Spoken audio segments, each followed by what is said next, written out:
Ingat ya, Anda para wanita, laki-laki banyak tergelincir, berbuat kesalahan karena dorongan Anda. Bukan Anda yang mendorong para wanita, tapi setan menjadikan Anda sebagai media untuk menggelincirkan suami Anda. Mengurai rahasia Al-Quran melalui makna dan mabna.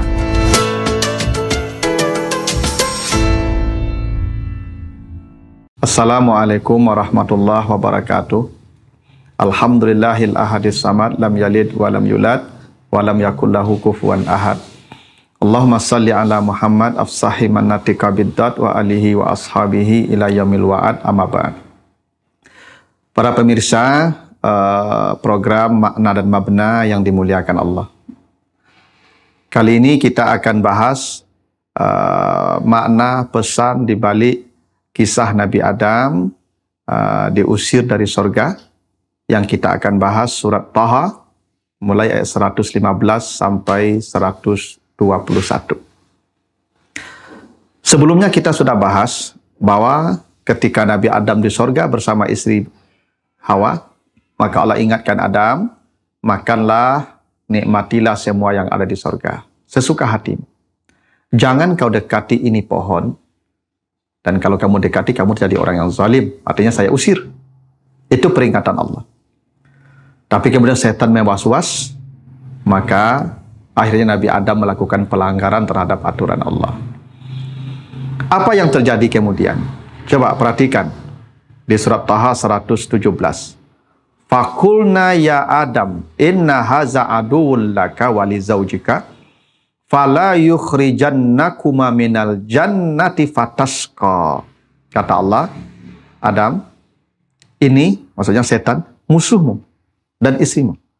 Jangan sampai ini setan makhluk mengusir kamu, mengeluarkan kamu dari sorga, hingga kamu termasuk ya orang yang celaka.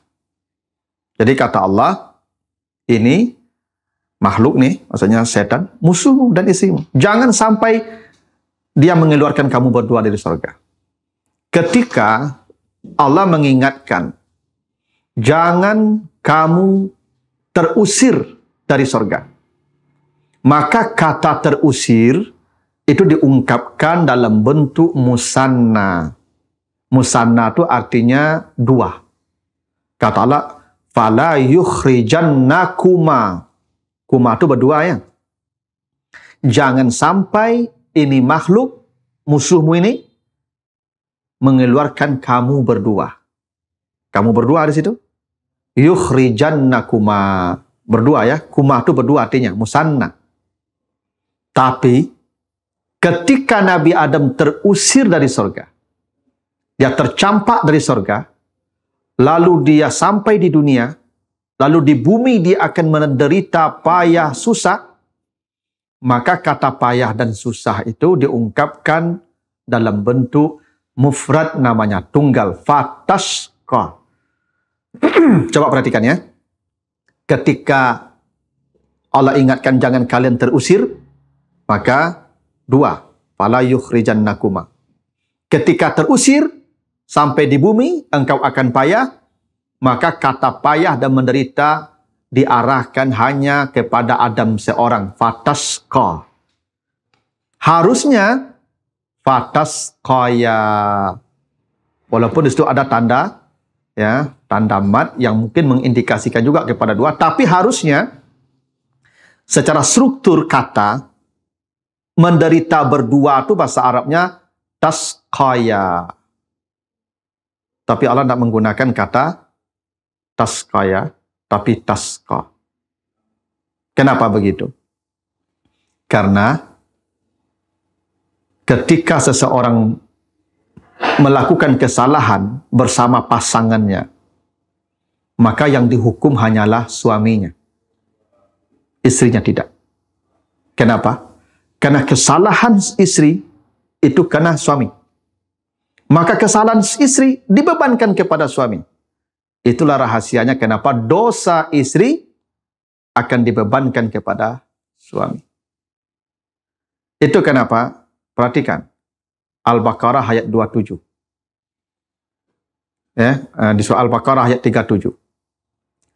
Fatalaqa Adam min rabbihi kalimatin fataba alaih. Ketika Nabi Adam diusir dari sorga bersama Hawa, atau ketika Adam melakukan kesalahan, memakan buah yang dilarang, maka Adam bertaubat. Coba perhatikan ya. Yang bertobat siapa? Adam. Fatalaqa Adam min rabbihi. Allah bertobat. Adam bertobat kepada Allah. Yang bersalah berapa? 2. Adam dan istrinya. Yang bertobat siapa? Adam sendiri. Allah tidak mengatakan fatalaqa Adam wa zaujatuhu min rabbihi kalimatin. Adam dan istrinya bertobat kepada Allah. Tidak. Allah tidak mengatakan fataba alaihima. Allah menerima taubat mereka berdua. Tidak. Allah mengatakan fataba alaihi. Hi itu sendiri. 1. Mufrad. Kan yang bersalah berdua tadi. Benar.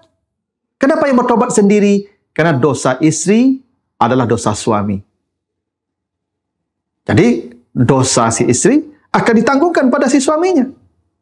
Itu kenapa yang wajib bertobat suami, istri tidak wajib bertobat. Walaupun yang bersalah berdua. Inilah kenapa dalam hadis yang sahih diceritakan ada sahabat mengadu ke Nabi. Ya Rasulullah, ahlakani ya Rasulullah. Celakalah saya ya Rasulullah. Apa yang buat engkau celaka? Ma ahlakaka ya. Apa yang buat engkau celaka? Kata dia, saya telanjur melakukan hubungan suami istri di siang Ramadan.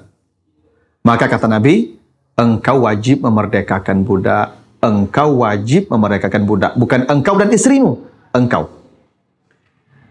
Dia menjawab, ya Rasulullah, budak mahal. Saya tidak bisa memerdekakan budak. Kata Nabi, engkau puasa 2 bulan berturut-turut. Engkau ya. Bukan engkau dan istrimu. Engkau. Dia berkata lagi, ya Rasulullah, tak mampu saya puasa 2 bulan berturut-turut. Sebulan saja sudah begini keadaannya. Apalagi 2 bulan. Kata Nabi, engkau beri makan 60 orang miskin. Engkau ya, bukan engkau dan istrimu. Engkau. Kata dia, saya yang paling miskin ya Rasulullah. Kata Nabi, dia ambil korma, ini korma, bawa pulang, berilah makan istrimu. Itulah kafaratmu. Ingat kafaratmu ya, bukan kafaratmu dan istrimu. Itu hadis Sahih Bukhari. Apa makna hadis itu? Kalau terjadi pelanggaran terhadap aturan Allah yang dilakukan oleh suami dan istrinya, maka istrinya tidak menanggung beban dosa. Beban dosa hanya dipikulkan kepada suami, istri tidak. Itu kenapa ketika Adam dan Hawa bersalah, yang bertobat hanya Adam. Fataba alaihi, bukan fataba alaihima. Fatalaqa Adam min rabbi, bukan fatalaqa Adam wa zaujuhu, enggak. Adam saja. Inilah beratnya tanggung jawab seorang laki-laki. Hingga kalau Anda tidak mendidik istri Anda dengan baik, dosa mereka akan dibebankan kepada Anda. 2. Kenapa Taska menjadi sendiri? Padahal tadi diusir berdua. Tapi payah menderita Adam sendiri. Artinya apa? Seorang suami tidak layak membuat istrinya susah. Bila Anda susah di dunia, cukup Anda sendiri yang susah. Jangan bawa istri Anda susah. Karena istri Anda bukan untuk Anda susahkan. Istri Anda untuk Anda senangkan dan Anda bahagiakan. Karena ayahnya melepasnya untuk Anda bahagiakan. Bukan untuk Anda susahkan.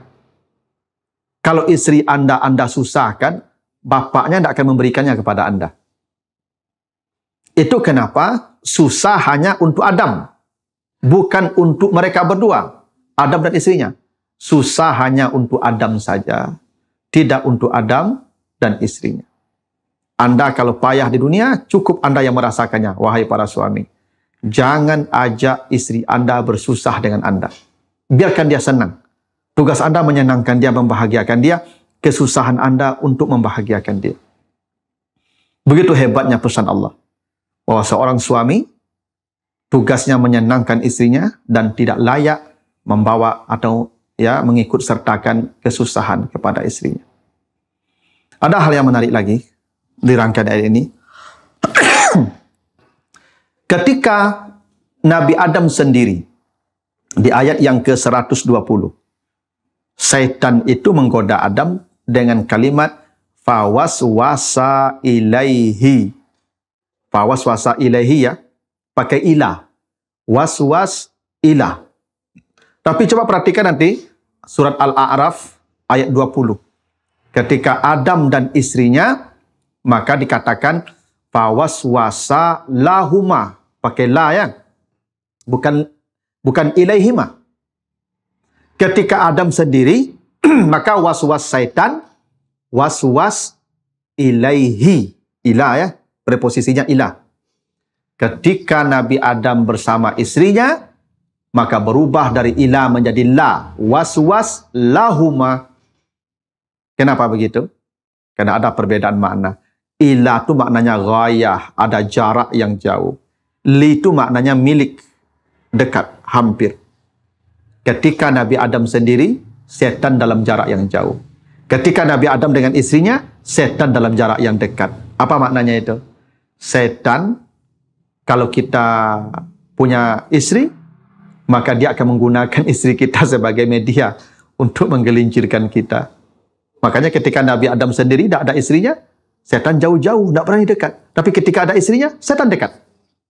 Ingat ya, Anda para wanita, laki-laki banyak tergelincir, berbuat kesalahan karena dorongan Anda. Bukan Anda yang mendorong para wanita, tapi setan menjadikan Anda sebagai media untuk menggelincirkan suami Anda. Itu kenapa ketika Adam dan istrinya berubah preposisinya dari ilah menjadi lahuma. Bahwa setan akan lebih mudah pekerjaannya ketika seorang laki-laki memiliki istri. Karena setan akan masuk lewat pintu istrinya.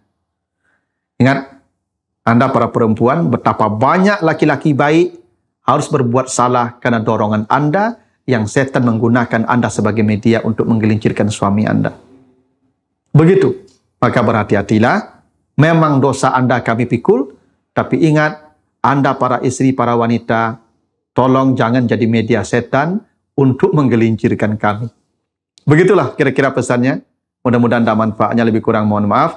Wassalamualaikum warahmatullahi wabarakatuh.